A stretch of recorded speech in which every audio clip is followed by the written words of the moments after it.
মুর্শিদাবাদ জেলার বড়ুয়া থানার বাজেকুণ্ডল গ্রামের কৃতি ছাত্রী সিমরান খাতুন সর্বভারতীয় নিট পরীক্ষায় 536 নম্বর অর্জন করে অল ইন্ডিয়া র্যাঙ্কিংয়ে 19,969তম স্থান অধিকার করেছে।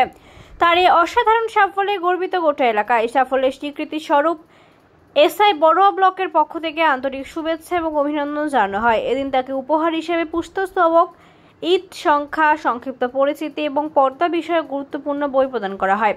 এদিন উপস্থিত ছিলেন এসআই বড়ুয়া ব্লকের প্রাক্তন ব্লক সভাপতি রাহি মাসুম রেজা, এসআই ব্লক সভাপতি সুরাজ শেখ এবং ইনজামাম উল লাইস প্রমুখ। সিমরান খাতুন বলেন, নিজের গ্রামের অসহায় গরিব মানুষদেরকে সেবা করব। আমি সিমরান খাতুন, আমি আলামিন মিশনের সাঁতরাগাছি ব্রাঞ্চে পড়েছিলাম। সেখান থেকে নিটে 536 পেয়ে 19,969 র্যাঙ্ক করেছি।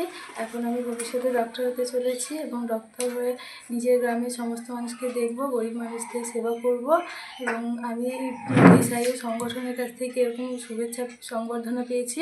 তো তার জন্য স্যারদেরকে অনেক অনেক ধন্যবাদ।